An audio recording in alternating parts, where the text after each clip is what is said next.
Hello, people. How's it going? Well, this will be the series on creative writing and talking about books. I love writing. I love creative books.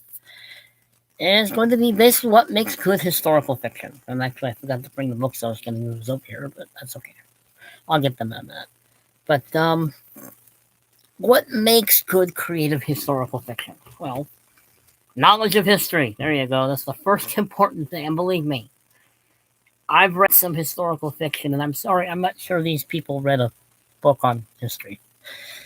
Or really, if they did read one, I'm not sure they were paying attention.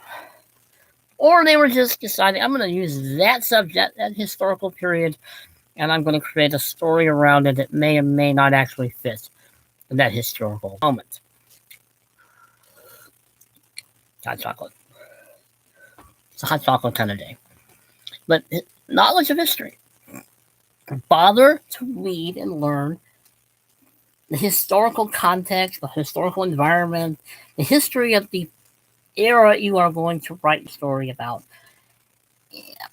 There's historical fiction is actually historical fiction, and then there are stories that take place at a certain time in history, but you really don't get a sense of place of that's when it actually takes place. It's just a background that really doesn't really tell you anything. The best example of I think it's a good example because the movie is better than the book.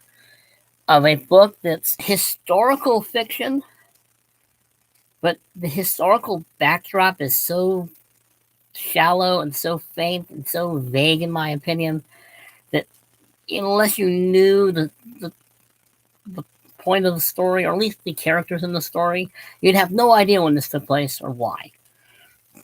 Now, I like this book only because it's an interesting character study, but as historical fiction, it doesn't work. The characters are practically one or two dimensional. It's Barabbas, the thief who was picked over Christ before they crucified him, but it is done so shallowly that you don't really feel like it's a historical moment for me. It isn't. It's like it took place at this time, but I'm going to use as few many details as possible. You're just going to have to guess what else is happening. That's not historical fiction. That's lazy writing. The problem I have with a lot of historical fiction is they picked a time frame, like the book Barabbas, but they don't give you a sense of place and time and feel. That does not feel like the Roman Empire. This book does not feel like Israel, Judah during the time of Christ and Barabbas' life. This just feels like a bunch of names put into a historical context, and hopefully nobody will notice that it really doesn't work. The movie is good. I will tell you one thing: the movie with Anthony Quinn and Ernest Borgnine and Jack Palance and a few other people is a very good movie. That movie feels historical. That has a sense of historical place. The book doesn't. So if you're going to do a book or a story of the historical context, you gotta study. You gotta study the nuances of that time and place. You have to dig deep. You have to really study. You almost have to spend more time doing research for the historical background, even just the background. You should study as much of it as you can, even if you don't use it, but at least you'll get an idea, you'll get a feel, and that way when you write it, you can convey that to your reader. Ability to combine history and fiction. That's kind of what I'm saying. That's my second thing. You need to be able to combine your fictional characters who did not exist in that time period, but you need to write them as if you have to be able to convince your reader that these people actually existed in that time frame, in that time period. There are writers who the history is a backdrop. I'm sorry, I get bored easily with badly written historical novels, badly historical stories. where the history is nothing more than a painted backdrop, and you're just supposed to ignore the fact that you're looking at a blue screen or a green screen. I think that's what it is. And you're not really there.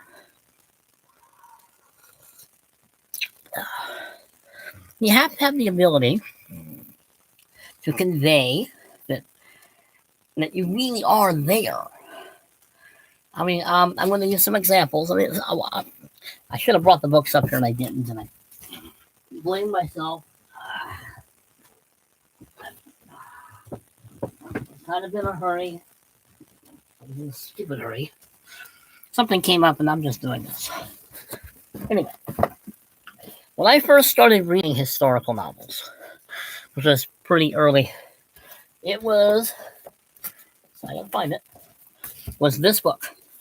This is my favorite historical novel of The Agony and the Ecstasy by Irving Stone about Michelangelo.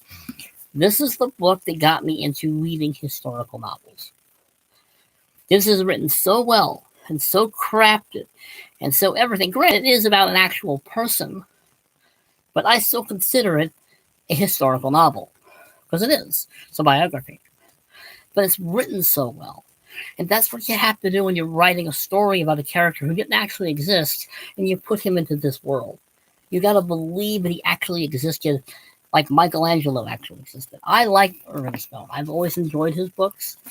I mean, I enjoyed The Agony and the Michelangelo, Jack London. Let's show a small little book. Jack London, Heinrich Schliemann, who had found the city of Troy. I have not read all this book yet. I started reading it a long time ago, and then I lost the copy, and I had to get another one. But his books are historical novels. They are about actual people. But at the same time, they're written so well, to me anyway, that you forget sometimes that a lot of these characters actually existed as real people, and you think they're characters, and they're not. And that's the kind of historical fiction you need to write when you place characters in a historical setting.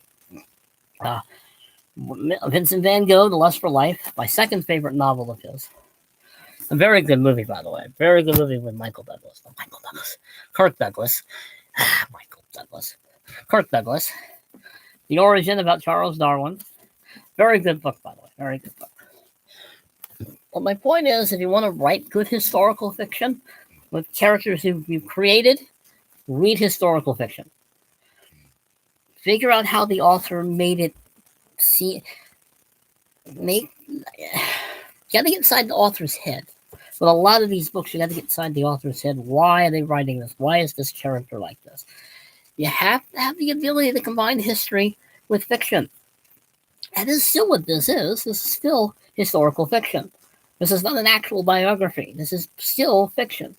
It's him. Was it Bizarro? Camilla Bizarro. I haven't read this yet. I have one to go. I mean, you have to be able to convey to the audience, to the reader, that what you're writing is a factual human being who lived in that time frame. This book fails. It's fun to read. It's interesting, but I don't want to call it boring, but it's kind of average. It's kind of an average story. Now, I've read other books of his. I can't remember what the other one was. It was the Dwarf, I think I read. And his other one about Herod the Great, I read. They're not bad, but they're not. Their characters are one-dimensional. They're not dimensional enough. Other authors I wrote down is James Clavel. His historical fiction is what I'm trying to explain. A lot of his characters did not actually exist. The character in Shogun is based on an actual person, on William Adams. He's based on an actual English seaman who washed up, just like in the book, just like in the mini-series of Shogun. I like Shogun. It's a great novel. It is based on an actual story, an actual person. It's my favorite Japanese novel about Japan, not written by a Japanese. And I love Japan. But he wrote it in such a way that you get the idea that the character Clavel created was an actual person. he managed to convey this. He managed to convey the fact that this is actually historical in the sense of Japan, while he's an actual, not real person per se. I mean, the actual person existed, but the character Clavel created was not. I think I just confused you. I guess what I'm really trying to say is, I've got to be able to put a non-real person into a historical setting to the point where you actually think they existed. I mean, the other author I want to talk about, so Bernard Cornwell. He what's his name? Well, he wrote the Sharps books, and he wrote a book about the Revolutionary War on the British side. And I like Bernard Cornwell. I just recently discovered him because a friend of mine, Andrew, introduced me to his books. I like him. I don't read a lot of him anymore. I really should get back to it because I do like his books. He created a Sharp is not a real person, but he created such a character you actually think he did exist. That is what you have to do with historical fiction. You have to convince your reader that these people are actually flesh and blood, but you have to make the history real. Yeah. And I keep going back to this book because the history in this book actually happened, but you get the vague notion that it was all just some sort of vague dream of something like, okay, like they're floating through this ether of whatever.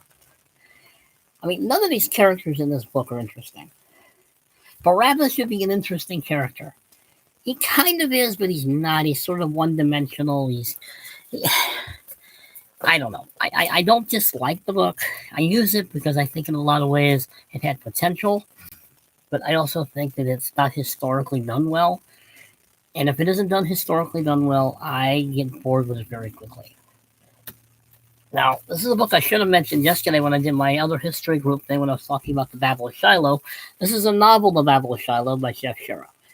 His dad wrote the Killer Angels, also the Gettysburg, Michael Shera. His books are good. I like him. He might be the best example of combining historical fact with historical fiction and making it very good. A lot of fun to read. Excellent books. And he wrote this. I used to have a whole bunch of his. I have to recollect them. I have that one. I have his World War. I think someone just came home. What's the name?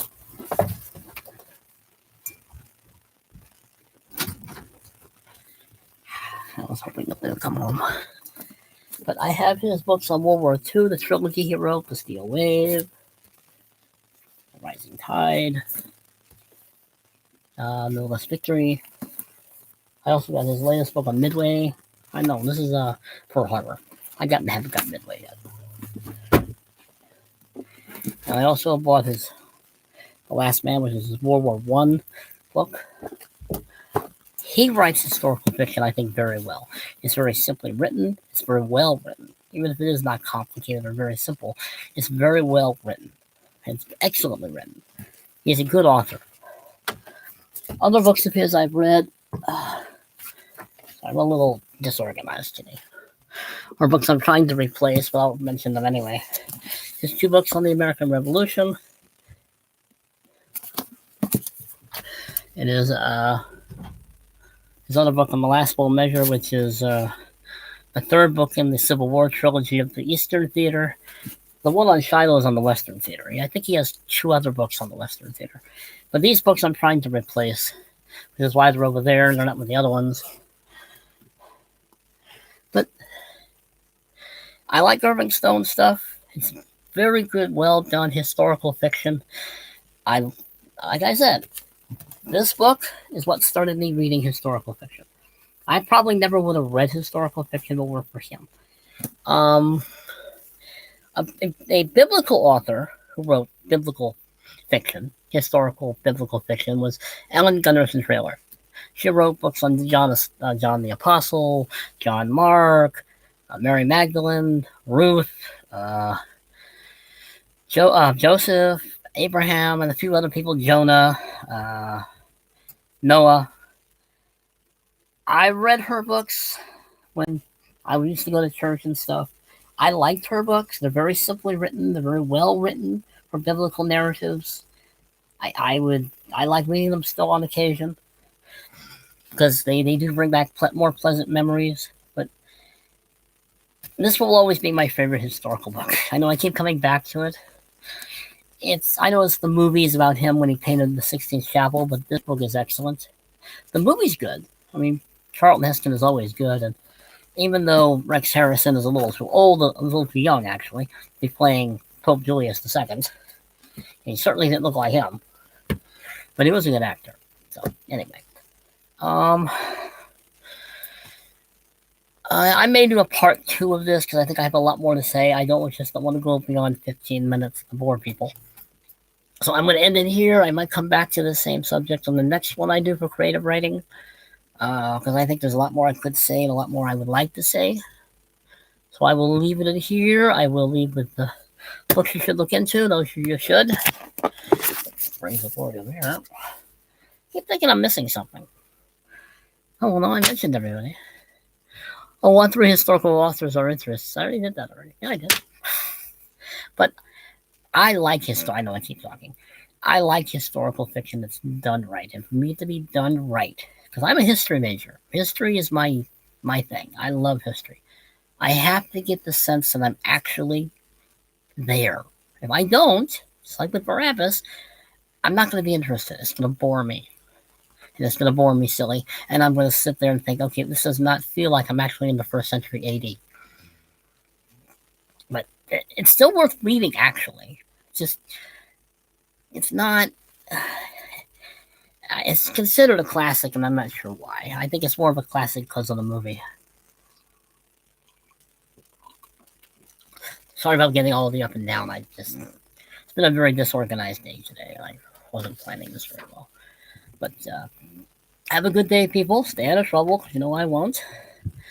I will probably do another part 2 of this subject, possibly in the next video or the one after it. I'm not really sure yet. I'm thinking about doing a YouTube book tag today or tomorrow. So I will see you all later. Later.